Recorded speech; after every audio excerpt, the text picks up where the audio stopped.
All right, media, thank you for joining. We'll start with Nia Coffey. First question goes to Rashawn Haylock with Spectrum Sportsnet. Hey, Nia. Hi. Hi. Two-parter for you. First off, getting back on the floor today, what was that like? After Friday's loss, what was sort of the intensity, and what were some of the details that you all sort of wanted to work on? And then, having not talked to you since the rosters came out, what was how did you react, to making this final squad, and was there any celebration? Who was a phone call that you made to?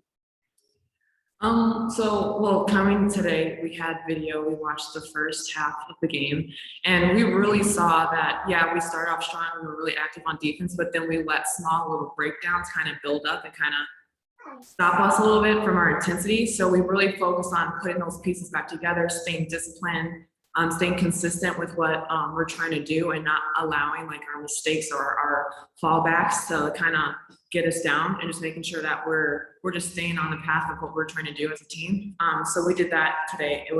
I think we made some good steps moving forward. And after I found out I made the team, honestly, I was just excited to get going. Like, training camp is always, it's tough. And, we had a game the next day, so I was just getting my mind right for the next day. John W. Davis with Winsider. Hey, good morning, Nia. How's it going? Good morning, good and you? Good. Could you reflect back for me, or just reflect looking forward? What has it been like to literally have played in, if I'm counting correct, 5 different cities, if we count the Wubble, but 5 different cities in 5 years in the league? Mm-hmm. Well, every place that I've been, it's taught me something different, and I've been able to add to my game. So I just see it as an opportunity that it shows that I'm versatile and I have the capability to make these teams. I'm just working on now, how can I show the value? How can I bring something consistently to a team? So just taking it day by day, and just really grateful for the journey, because God has brought me far away. So, and I appreciate it, because I'm a lot further than where I started. So I see it as a positive opportunity. Miriam Swanson, the LA Daily News. Well, congrats on making the squad and getting going. Wanted to ask about Simone. She kind of shocked the world with the announcement that she was retiring, but wondering what your time has been like with her since you've been here, and just how you see her as a coach. Well, Simone, she is amazing, and to be around her as a teammate first, I was really excited about that, and to just learn from her and just soak up as much as I could. And when I found out she was the coach, I was very grateful that she was still going to be here, so I can still learn from her, just in a different role. And she's absolutely amazing, and I'm just really proud of her career, and just as a person, like, she's amazing and she deserves this. So I'm happy for her positioning. We'll go over to Chris Camello. Hey, Nia, how are you this morning? Hi, I'm good. How are you? Doing well, thank you. You were one of I thought on Friday night, one of the bright spots that we were able to really see your potential. Yes, it was a tough loss, but do you take any solace knowing, like, hey, I was able to play well. Now, maybe I could build on that and really show this team and this league what I'm capable of? I mean, I was very upset about the loss, so that was on my mind, but we have the pieces here, we have the potential, and to focus on the good things that we did, I think we could come together and move forward. But personally, I just try to focus on whatever it is that I can do, just to do that, and to always have that energy and effort, and just focus on that. Sometimes it will show up, sometimes it won't, but my goal is to be there for my team no matter, what they're asking of me. Time for one more. We'll go to Sabrina Merchant with SB Nation. Hey, Nia. Sort of to follow up on what Miriam asked earlier, do you have any memories of watching Simone when you were younger, just like seeing her at LSU or in the league? Well, I grew up in Minnesota, so I would go to Lynx games a lot. And yeah, I watched her, Maya, and Lindsay play as often as I could in high school. So it's really cool just to remember seeing her play and then actually being on the court with her against her, and then actually going to coming here and being a part of the same training camp as her. It's I never thought that would happen, so that's really cool. Is there anything about her game that ever stuck out to you? Honestly, it's her attitude. It's her mental toughness and her courageousness and confidence. Like that's something that you can't really practice. Like you either you have or you don't. And she just exuded that on the court, and you just knew something was about to go down when you were playing against her. So that's kind of like what I took. Thank you so much. Bria Holmes will be next.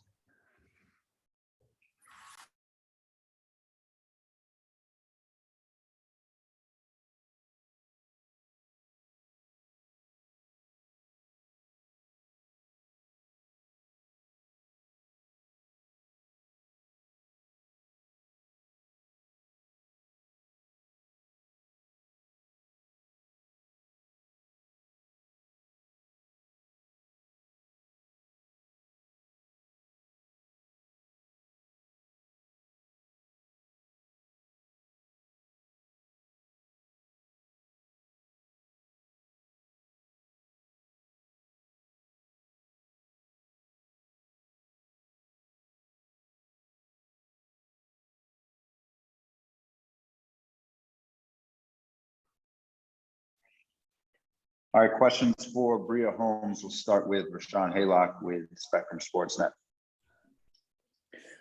Hi, Bria. Hi. Hi. What was the biggest takeaway from the film session this morning? I think definitely our transition defense could definitely be better. I think it was all little things, they're all fixable. This was our very first game of the season, so we knew it would be a lot of things that didn't go our way. We're still figuring each other out. We're just all gelling together. So I think transition defense, to be honest, was the struggle for us. But I know that we're a defensive team, and we can get out in transition and run and compete with any team in the league. So I just feel like that was our fall off in our first game. But we got back to work today, and we feel great. Sabrina Merchant, SB Nation. Hey, Bria. Just taking a step back to, the day that the rosters were announced, what do you think that you were able to show during training camp that, made you make the final 12 here? Just my ability to play both ends of the floor. I love defense, and I also can score the basketball as well. So just being able to play both sides, and with my experience in the league so far, just being able to talk and communicate to the younger players, just talk to the vets as well. Communication is always a big thing for me too as well. So being on the court and just talking through stuff, and doing what the coach is asking you to do, it says a lot. And that's what I learned so far being in the league. And I took control of that, and took full advantage of it. And then Thursday was kind of a shocking day, with the retirement of Simone Augustus. I'm curious, did you guys see that coming? Was there any indication that she might not be playing this year, that she'd be coaching, or what was your reaction to all of that? It was shocking, honestly. We had no idea. Well, I didn't at least. I didn't have any idea that was happening. But she's an amazing player, an amazing person, and I'm so happy for her to start this new chapter. And I know she'll be nothing but successful at it. Do you have any memories of watching? Oh, go ahead. I was just going to say, do you have any memories of watching Simone when you were younger? A lot. And me playing her in my rookie year when she was in Minnesota, man. Our pull-up game, we're coming off the screens, shooting in my face. Yeah, I have a lot of memories, actually. Thanks, Bria. You're welcome. Sabrina, time for two more. We'll go back to Rashawn and then with John. Hey, Bria.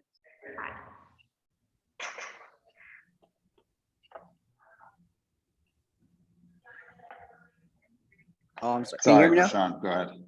Okay. Can you hear me now? Okay.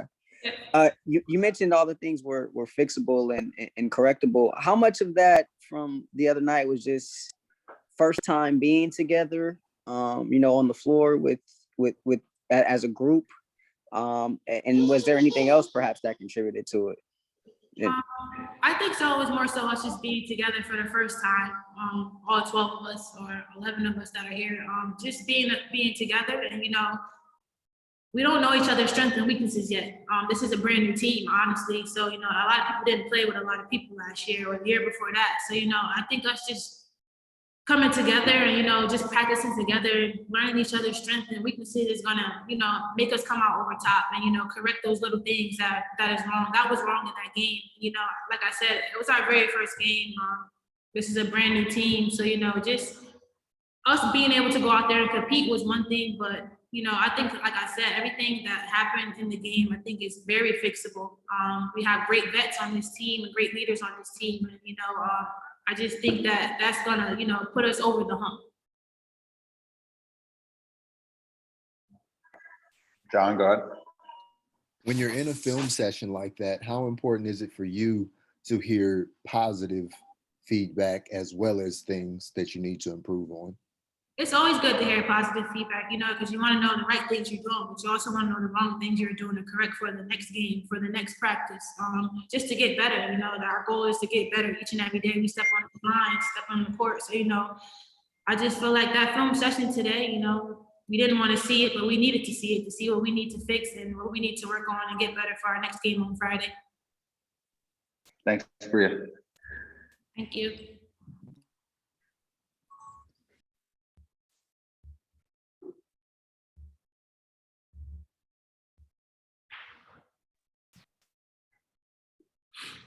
I will start with John W. Davis. Hey, Coach, when you're watching film and, obviously, each quarter is 10 minutes, how long does it take you to actually get through like 10 minutes of game time? If we like stopped it every time we wanted to stop it, it would probably take 10 hours, honestly. But, we probably, if we're just watching the game straight through without editing, or creating clips, then yeah, it could take us an hour to get through the first 14 minutes of the game. And so in most situations, we create, shorter edits or the things that we want to emphasize to our team. We make it a point to focus our time there. We trust their professionalism. We spend a lot of time individually with players watching defensive clips. They watch a lot of things in their free time. So we try to be really responsible with our time during, video or film, to not have them sitting there too long. But to your point, it could take quite a while to get through one quarter in a game because there's so many things that happen within that 10 minutes. Rashawn Haylock with Spectrum Sportsnet. Hey, Coach. Kind of a two-parter for you. For one, and after going back and watching the film, were there some things on there that you thought, that you noticed, okay, we did this better than I thought, or maybe, we did this worse than I thought? And if you can share those. And then also, what'd you think about your rookies playing their first pro games on Friday? Yeah, I think, to the first question, I think the first quarter, was better than it felt, in a sense. Like, even though we were up 7 at the end, like, it didn't necessarily feel great because there were times within that first quarter, we just didn't play. I think even for early in the season, the way we'll be able to, over a period of time. But I think our defensive activity overall wasn't as bad as the score indicated. Like, we made a lot of mistakes, like with the activity, right? Like people not quite understanding, who should be in that help or support position and who shouldn't be. And those are some of the things we talked about today. And then offensively, I think at times, like, the shot opportunities were there.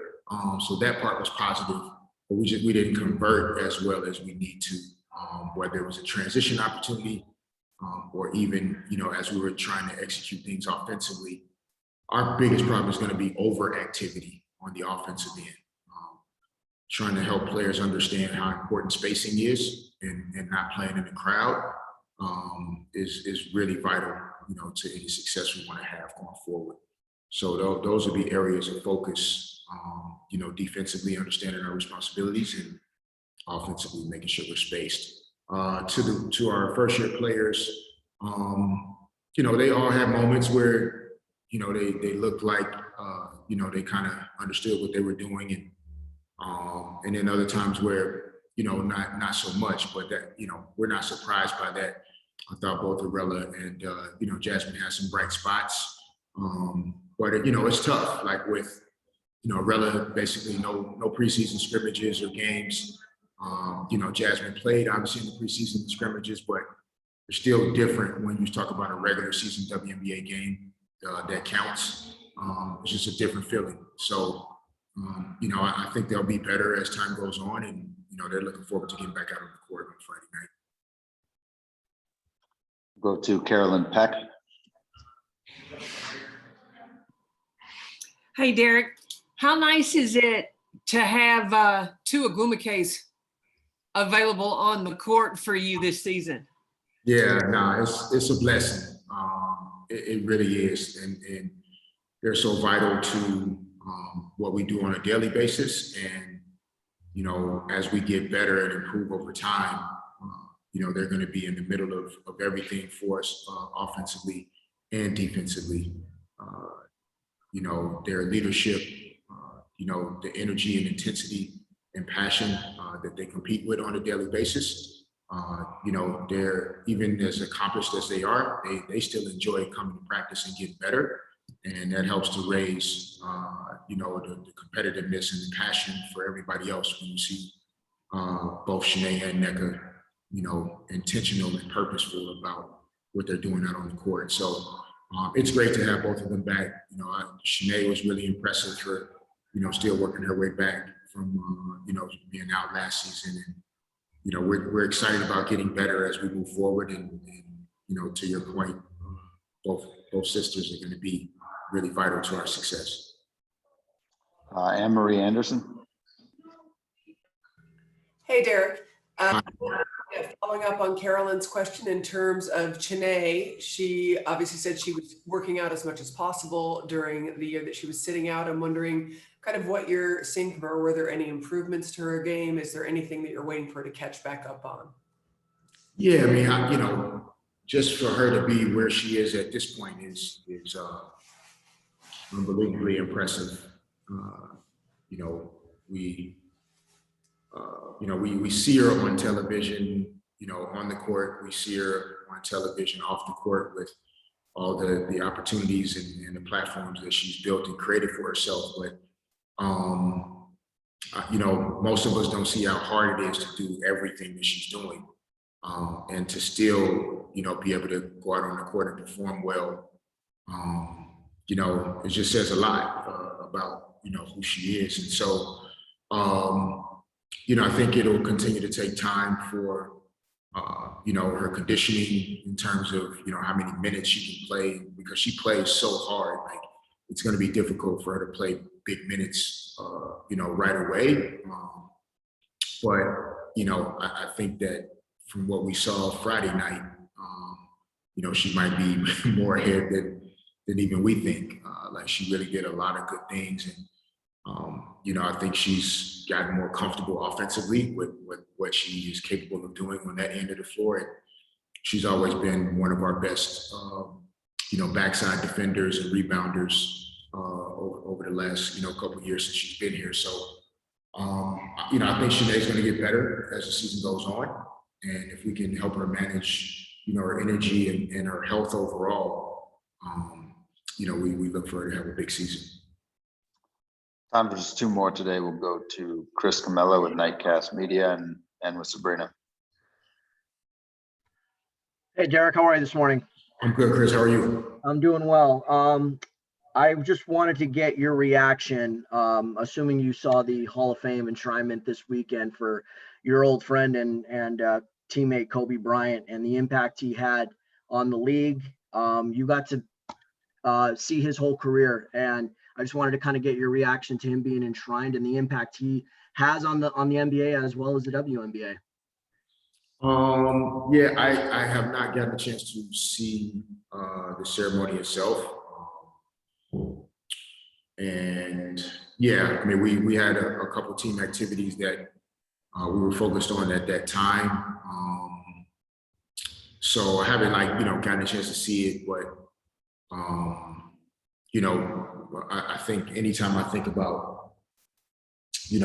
Kobe and Gianna and what happened, the thoughts immediately go to, his family and to, Peyton Chester's family and Alyssa Arabella's family and all of the families that were impacted in such a tragic way. In terms of the ceremony itself, Vanessa having the strength and the courage to, continue to use her voice to speak for what was so good about both Kobe and Gianna's, is powerful. And, I don't think that anybody's surprised that in terms of his basketball career that he's in the Hall of Fame. He expected that the day he entered the NBA draft, and probably even sooner. So, this is where he belongs. Just wish he could physically be here to celebrate it. He would have had probably one of the best Hall of Fame speeches ever. Because he probably would have been able to express some things that would have just been great to hear from him. So he's still here every day though. He's impacting our team and our game and, girls and women everywhere. I think he'll probably go down as, a Hall of Fame dad and parent as well. And, that's inspiring also. Last question, Sabrina. Hey, Derek. Just wanted to take a step back to last week when we got, this shocking news that Seimone Augustus was retiring. And I'm curious how that process sort of came about during training camp. Did you guys have an idea that this was something she was thinking about? Did it just sort of happen, on the last day? Just if you could share any insight on how that went down. Yeah, I mean, we will, we'll give Seimone, the best and first opportunity to kind of speak to, her process and what she was thinking, how she was feeling about the decision. The most important thing that we wanted to do, was support her in how she wanted to finish her basketball career, whether that was as a player or if she felt like the time was now to start to transition into coaching or other phases in life. We respected her and trusted her enough to allow her the room to make that decision. And so, I think she got to a point where it was something she felt really good about doing, and that was the decision that was made. So, she'll be able to kind of, expand a little bit more into it when she speaks on it, because it was her process. But we're really excited and appreciate her being so committed to wanting to jump in and roll her sleeves up and help us make this team better. People and players of her caliber are very, very rare, and to have her mind and her presence and everything about her around our players every day, that's a net positive, no matter how you look at it. So hopefully soon, we'll give her an opportunity to speak to it more in real time and how she was feeling, but we're thankful for sure. Thanks, everyone.